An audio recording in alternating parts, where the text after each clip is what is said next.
फतेहपुर गांव में एक आलसी ज्ञानचंद रहा करता था। वह रोज सुबह उठता, पूजा करता, खाना खाता और सो जाया करता, जिसकी वजह से उसकी पत्नी बहुत परेशान रहा करती थी। एक दिन ज्ञानचंद भरी दोपहरी में अपनी झोपड़ी में सो रहा होता है। अरे अरे अब तो उठ जाइए जी। दैया रे दैया, आखिर कब तक यूं ही सोते रहोगे? सुबह से दोपहर हो गई है जी, उठ जाइए, जाकर अपने खेत दिखाइए ना। इस बार की भी अपनी फसल अच्छी नहीं हुई है। हाँ। अरे अरे क्यों तंग करती हो भाग्यवान? है ये मेरे सोने का समय है। हाँ, मेरा राहु बता रहा है कि अभी बाहर जाना मेरे लिए शुभ नहीं होगा।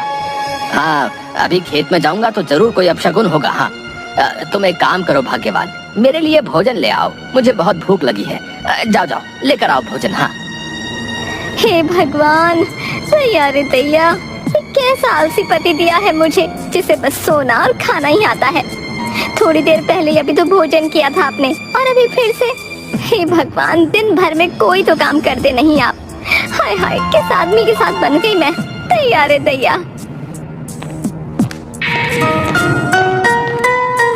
ये देखिए जी, मैं आपके लिए भोजन ले आई हूँ, अब तो उठ जाइए ना।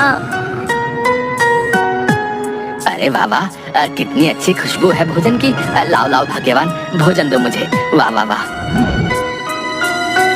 आज तो तुमने गुड़ का चूरमा भी बनाया है। अरे वाह वाह वाह।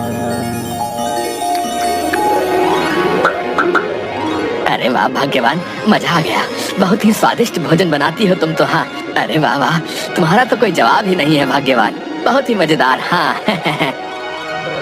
दैया रे दैया, वो सब तो ठीक है जी, लेकिन अभी आप बाजार से थोड़ा अनाज ले आइए, घर में अनाज खत्म होने को है। ऐसे में मैं क्या भोजन बनाऊंगी? क्या कहा भाग्यवान, अनाज खत्म होने को है? अच्छा अच्छा, ले आऊंगा कल सुबह जाकर। अभी बाहर जाना अपशगुन होगा। हाँ, अभी तो तुम्हारे हाथ का स्वादिष्ट भोजन खाकर मुझे बहुत थकान हो गई है। अभी मैं भाग्यवान ऐसा करता हूँ कि सो जाता हूँ। अच्छा, मैं सोता हूँ। दैया रे दैया, हे भगवान, आपको तो दिन भर सोने के अलावा कुछ नहीं सूझता। जब देखो तब आलस। मैं बहुत तंग आ गई हूँ आपसे। अगर ऐसे ही चलता रहा तो मैं अपने मायके चली जाऊंगी। हाँ, बता देती हूँ आपको। अच्छा अच्छा ठीक है भाग्यवान, बाद में सोचूंगा इस विषय के बारे में। अभी मुझे नींद आ रही है। हाँ, तुम मुझे सोने दो। हाँ। जिसके बाद ज्ञानचंद खर्राटे लेता हुआ सो जाता है। अगली सुबह एक साधु महाराज ज्ञानचंद के घर भिक्षा मांगने आते हैं। अरे कोई है, साधु को भिक्षा दे दो, भिक्षाम देहि। अरे साधु महाराज, क्या चाहिए आपको? बताइए मुझे, मैं अभी लाकर देती हूँ। हाँ। बेटी, मैं काशी यात्रा से लौटा हूँ, मुझे बहुत भूख लगी है। अगर खाने को थोड़ा भोजन मिल जाता तो थोड़ी शांति मिलती बेटी। अरे हाँ हाँ, क्यों नहीं साधु महाराज, आइए आइए, हमारी झोपड़ी में आइए ना, मैं अभी आपके लिए भोजन लेकर आती हूँ। हाँ। अरे क्या हुआ भाग्यवान, क्यों चिल्ला रही हो? अरे मुझे मेरी नींद से जगा दिया तुमने। आखिर किससे बात कर रही हो? अरे दैया, उठ गए आप, ये तो चमत्कार ही हो गया। देखिए देखिए, काशी से साधु महाराज आए हैं हमारे द्वार पर। ज्ञानचंद साधु महाराज को देखकर थोड़ा खुश हो जाता है। अरे अरे माफ कीजिएगा महाराज जी, आइए आइए, आप अंदर आइए। वाह वाह वाह वाह, सुबह सुबह आपके दर्शन पाकर तो मैं धन्य ही हो गया। हाँ। जिसके बाद साधु ज्ञानचंद की झोपड़ी में आकर बैठ जाते हैं।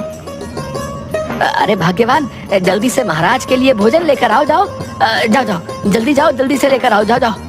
हाँ हाँ, मैं अभी भोजन लेकर आती हूँ। हाँ, साधु महाराज जी के लिए, बस मैं अभी आई। तभी ज्ञानचंद की पत्नी साधु के लिए भोजन से भरी थाली लेकर आती है। ये लीजिए महाराज, आप भोजन कीजिए। हाँ, कीजिए कीजिए, खाकर बताइए मेरे हाथों का भोजन कैसा लगा आपको।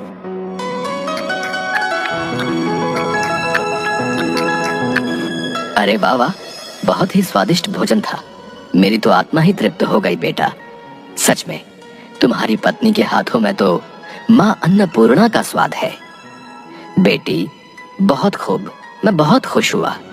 इसलिए तुम कोई भी मुझसे एक इच्छा मांग सकती हो। तभी ज्ञानचंद ये सुनकर खुश हो जाता है। क्या सच में महाराज आप मेरी एक इच्छा पूरी कर सकते हैं? अगर ये सत्य है महाराज तो मुझे वरदान दे दीजिए कि मुझे जीवन में कभी कोई कार्य ना करना पड़े महाराज। मैं पूरा जीवन आराम करके ही बिताना चाहता हूँ। हाँ। ये बात सुनकर साधु महाराज थोड़ा हैरान हो जाते हैं। ये तुम क्या बोल रहे हो बेटा? ये मनुष्य जीवन है। मनुष्य को अपना जीवन व्यतीत करने के लिए अपने दैनिक कार्य तो करने ही पड़ते हैं। तुम्हारी ये इच्छा सृष्टि के नियम के विरुद्ध है बेटा। महाराज आपने कहा ना कि आप मेरी एक इच्छा पूरी कर सकते हैं, तो मैंने आपको अपनी एक इच्छा बता दी महाराज। अगर अब आपने मेरी इच्छा पूरी नहीं की तो ये आपके बोले गए शब्दों का अपमान होगा महाराज। हाँ।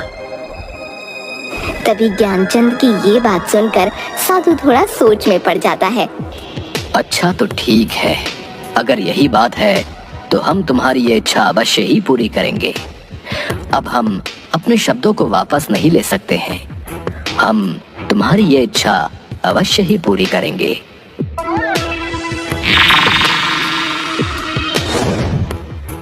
डरो मत, ये जादुई राक्षस है। ये तुम्हारी हर इच्छा पूरी करेगा। तुम्हारी इच्छा है कि तुम जीवन में कभी कोई कार्य न करो, तो ये जादुई राक्षस तुम्हें कोई कार्य नहीं करने देगा। तुम्हें जो भी कार्य करवाना होगा ये जादुई राक्षस कर देगा। लेकिन याद रखना, इस जादुई राक्षस को तुम्हें हमेशा किसी न किसी कार्य में ही व्यस्त रखना होगा, क्योंकि जिस दिन इस राक्षस के पास करने को कोई कार्य नहीं होगा ये तुम्हें ही खा जाएगा।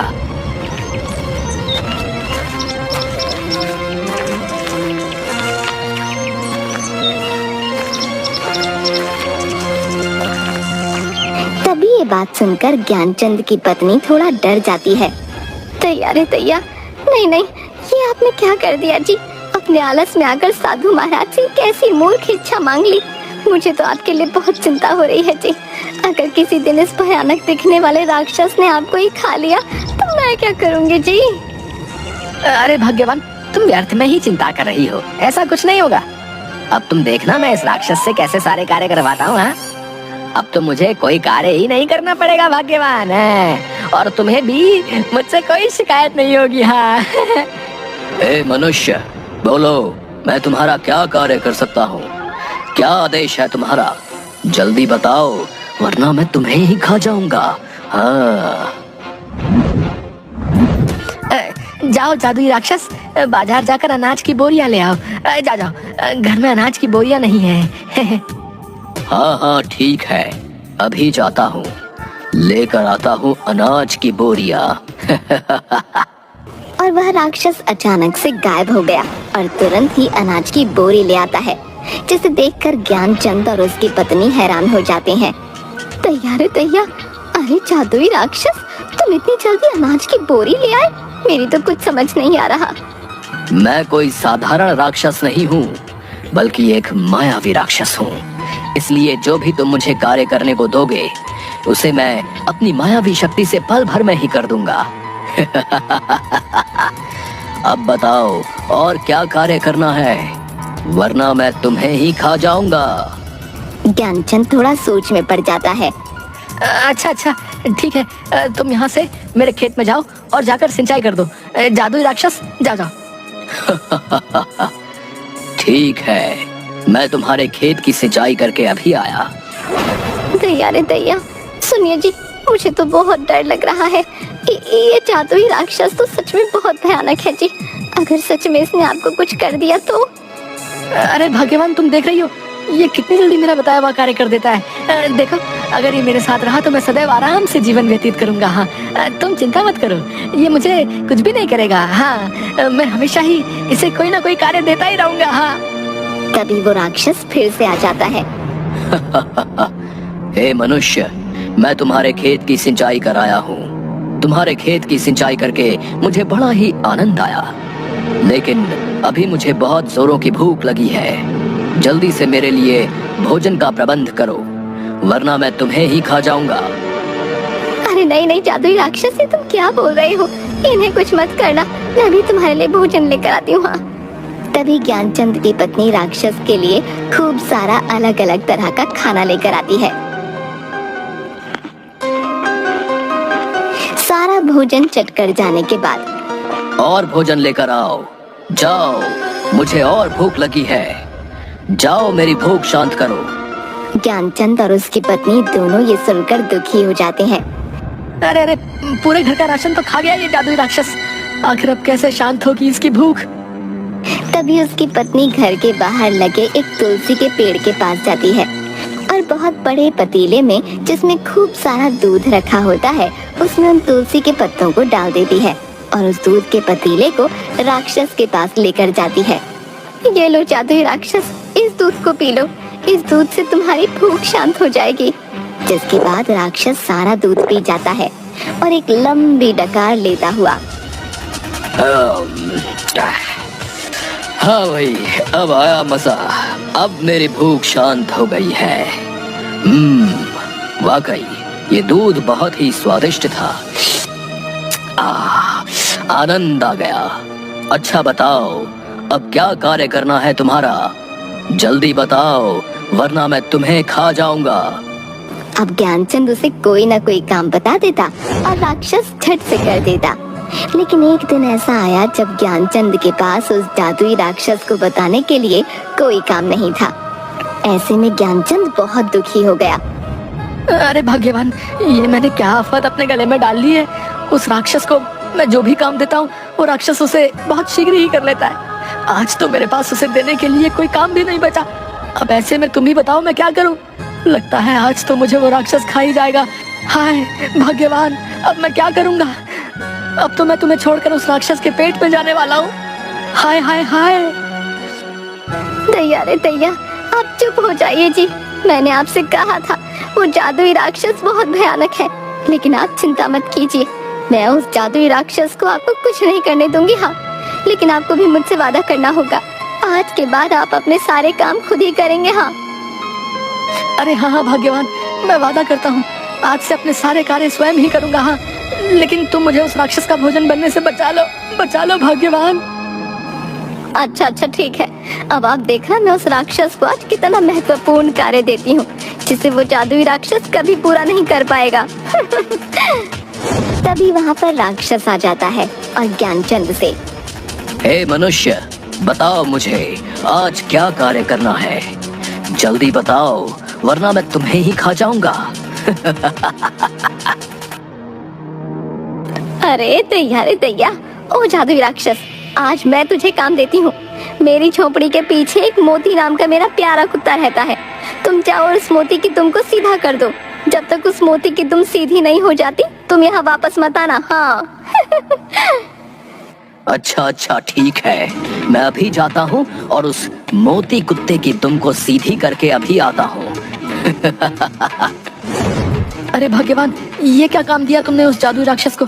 तुम देखना, वो अभी मोती की दुम सीधी करके आता ही होगा। हाँ, अब तो वो मुझे खा ही जाएगा। हाँ।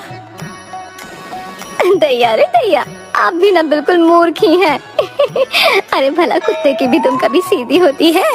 वो जादुई राक्षस मोती की दुम को कभी सीधा नहीं कर पाएगा। हाँ, और ना वापस यहाँ लौट कर आएगा।